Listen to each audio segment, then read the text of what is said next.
El siguiente punto sobre el que evaluamos esta gestión es sobre la estrategia. Algunas reflexiones preliminares.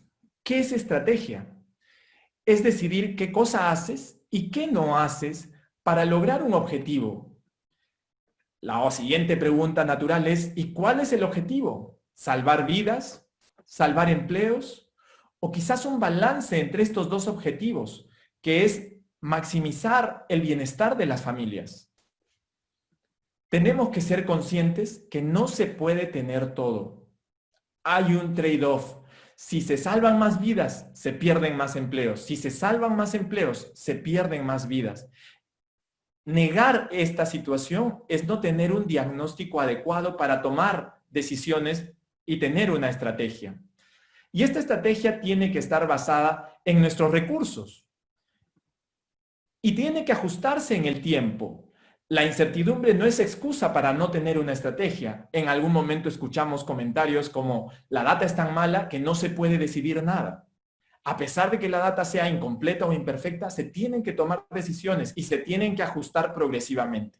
Y en esta evaluación a los 100 días de la gestión, traemos puntos para continuar mejorando la gestión hacia el futuro. En la gestión de los recursos, los que más recursos tienen podrán priorizar la salud.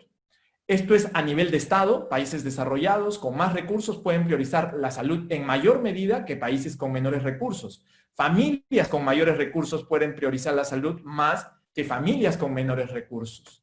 Y los que tienen menos recursos pues estarán más interesados en mantener sus ingresos y su sostenimiento, o dicho más crudamente, en su sobrevivencia. El 15 de marzo empezó la cuarentena. La cuarentena se proyectó para 2 semanas. 2 semanas, ¿por qué? Porque el ciclo de vida del virus para incubarse en el cuerpo humano es de entre 7 y 14 días. Entonces, en 2 semanas, todos los que hubiesen estado contagiados hubiesen tenido ya los síntomas de la enfermedad y hubiesen asistido a un centro de salud para atenderse. Si todos los demás estábamos en cuarentena, allí hubiésemos podido controlar la epidemia. Sin embargo, no fue así porque muchas personas que tienen actividades esenciales, que tienen que trabajar, tenían que salir y el contagio continuó. Y tuvimos varias extensiones con varios martillazos, pero hacia fines de abril, mediados o fines de abril, ya era evidente que no se podía controlar. ¿Por qué era evidente que no se podía controlar? Porque habíamos aplicado todos los martillazos y el número de casos diarios seguía incrementándose a pesar de que no hacíamos los suficientes tests. Y sin testear, hacer trazabilidad y aislar a las personas, pues la epidemia no puede controlarse. Iba a seguir creciendo. Entonces, en las siguientes extensiones de la cuarentena, ya hay indicios de reactivación. Se empieza a hablar de reactivación, se empiezan a hacer listas de actividades económicas que pueden retomar actividades, y lo único que se puede esperar es que si con martillazos y gran cuarentena o cuarentena dura no se logró controlar, cuando empiezas a reactivar tampoco se iba a lograr. Y entonces la pregunta es, ¿hubiera logrado aplanarse? Mi respuesta personal es sí, con otras capacidades, pero dadas las capacidades que teníamos y los test disponibles, sobre todo los moleculares, no hubiera sido posible así siguiésemos en cuarentena estricta con martillazos hasta el día de hoy. En cualquier reapertura se infectaría la mayoría de la población y la cuarentena es solo para ganar tiempo. No es una respuesta definitiva ni una solución a la crisis sanitaria. La vacuna, que daría fin, digamos, a la epidemia de manera sostenible, recién estaría en 1 año y medio o más para el Perú. Entonces, personalmente creo que el gobierno no calculó bien, y la sociedad en su conjunto no calculamos bien, que no podíamos. Y al no poder, la estrategia de martillazo tras martillazo deja de ser óptima, porque solo es óptima con todos los costos que tiene, son 4.500, 5.000 millones de soles por semana, si es que vas a salvar las vidas. Pero si solo vas a postergar la infección y las víctimas van a ocurrir de todas maneras en otro mes, es decir, no ocurren en abril o mayo, pero ocurren en junio y julio, el beneficio se diluye, pero el costo para las personas y las familias en pérdidas de ingresos, quiebra de empresas, desempleo, pobreza, es más profundo y creo que supera el costo al beneficio de solo postergar. Por ello, a pesar de que inicialmente sí se debía hacer la cuarentena para prepararnos, ese tiempo se desaprovechó. El sistema de salud no fue a la velocidad que debía y fundamentalmente por falta de capacidades de gestión, tanto estructurales, que vienen de muchos años, como las específicas o puntuales de esta crisis. Era necesario preparar el testeo. Estamos en el día 101 y todavía no tenemos suficientes test moleculares. La cuarentena a futuro no puede ser permanente, no puede ser solución. Desde fines de abril, en mi opinión, debimos pasar a una estrategia de distancia social inteligente y cuarentena voluntaria. Creo que todos los peruanos hemos entendido el riesgo que todos corremos de infectarnos si es que salimos y circulamos libremente como lo hacíamos cuando no había epidemia. Ya también hay una responsabilidad en cada persona y en cada familia para tomar las medidas necesarias para no infectarse. Dado que había que hacer cuarentena, coincidimos en que se requerían varias medidas. La mayoría de ellas se tuvieron sobre la mesa. Por ejemplo, se requerían transferencias a los más necesitados y apoyo a las empresas. A pesar de que estuvo la intención y la decisión, observamos una ejecución ineficiente. No se ha llegado oportunamente, no se ha llegado a las empresas más pequeñas, hay que mejorar hacia el futuro. Y sobre las transferencias hay que tener claro que no es sostenible, no podemos hacer transferencias permanentemente. Si hiciéramos transferencias durante un año, consumiríamos 1/3 del presupuesto público. Y nuestro presupuesto público ya está ajustado por donde se le vea. Tenemos que pasar de las transferencias a la creación de empleo. Se requería maximizar la distancia social y acá sí observamos un gran déficit. Se hicieron cuarentena, martillazo, martillazo, toque de queda. Pero esas no son las formas inteligentes de maximizar la distancia social.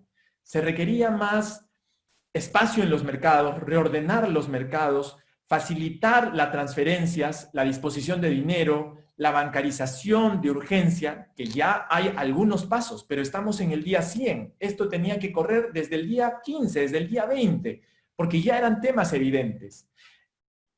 Adicionalmente está el tema del cuidado del personal de primera línea.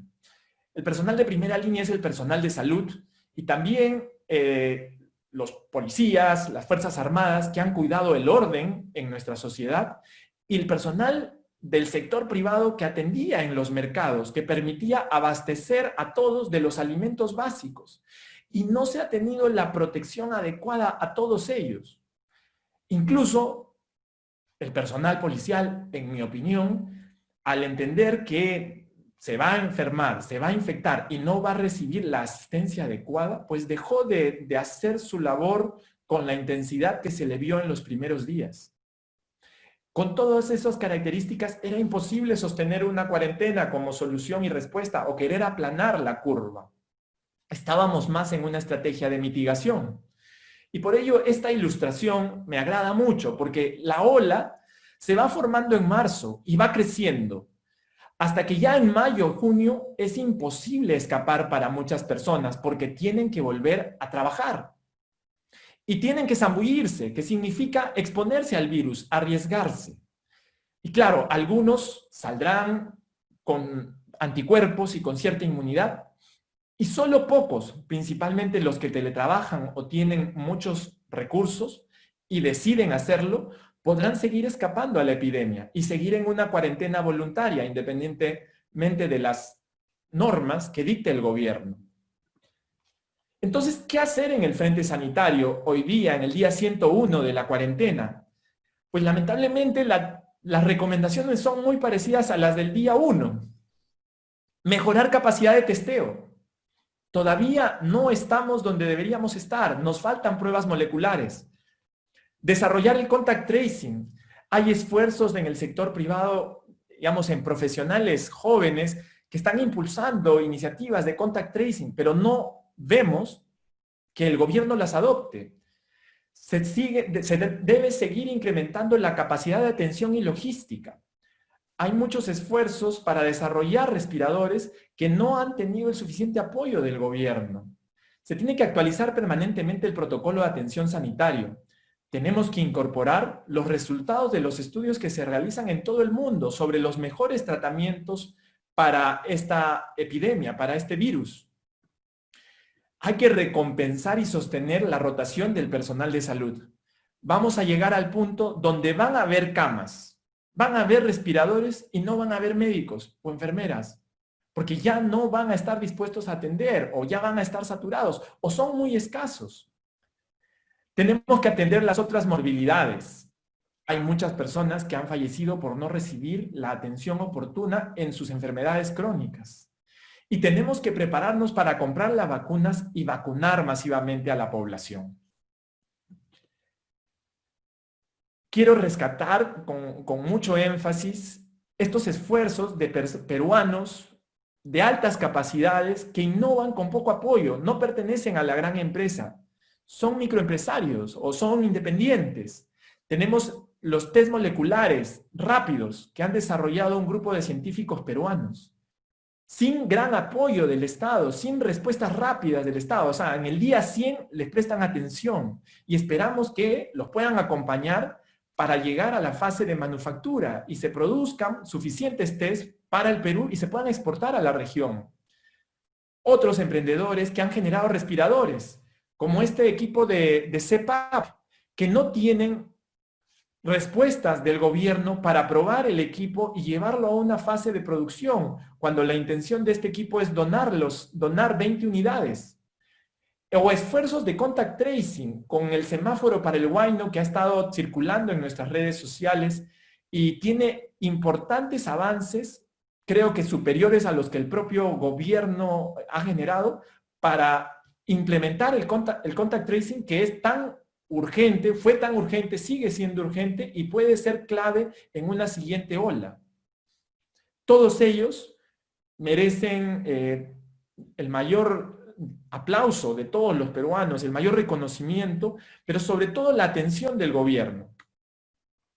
Sobre reactivación económica, hay algunos temas cumplidos, como por ejemplo facilitar liquidez a los bancos y a las empresas con garantías. Fundamentalmente ha llegado a los más grandes y medianas. También en haber dado subsidios a la planilla y la medida de suspensión perfecta o las transferencias a los hogares. Pero todas ellas son insuficientes. Creo que se requiere mayor flexibilidad laboral de aquí al futuro para crear más empleos de calidad. Es contraintuitivo, probablemente para muchos, pero la flexibilidad laboral ayuda a la creación de buen empleo. Tenemos que tener programas que trabajen de la mano de las empresas para que esta creación de empleo no sea solo la espontánea, solo la del rebote parcial, sino que vaya mucho más allá. Se tiene que seguir impulsando los créditos.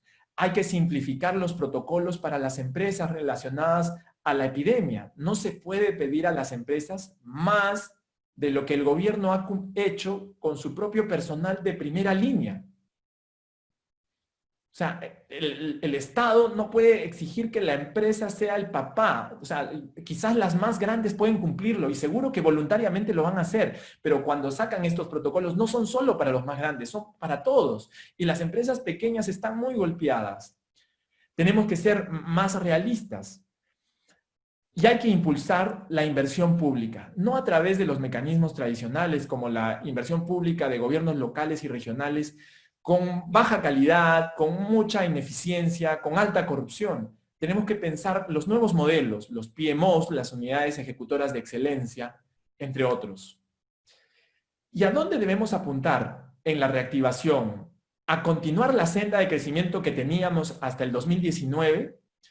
Pues mi respuesta es no necesariamente, porque para llegar a los niveles del 2019, estimo que nos tomará 3 años, entre 2 y 3 años, a más en algunas variables.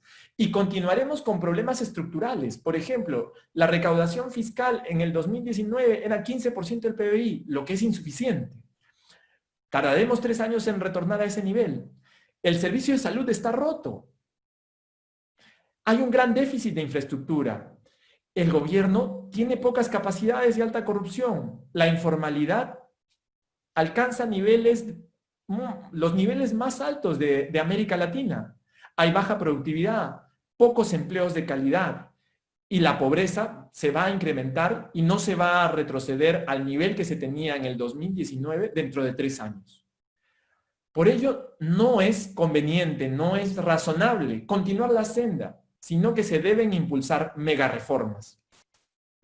Reformas que tienen que impulsarse para tener una reactivación más robusta.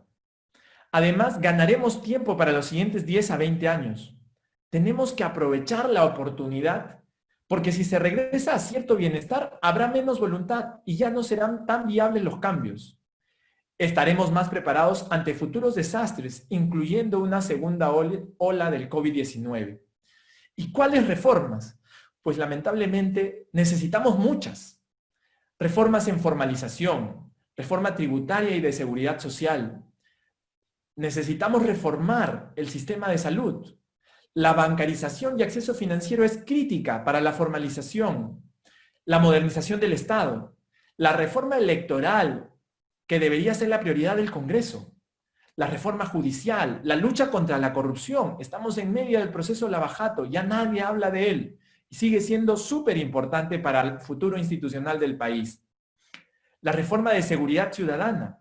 La inseguridad ha reducido por las cuarentenas y el estado de emergencia. La inseguridad ciudadana volverá con todo luego de que se amplíe la reactivación económica.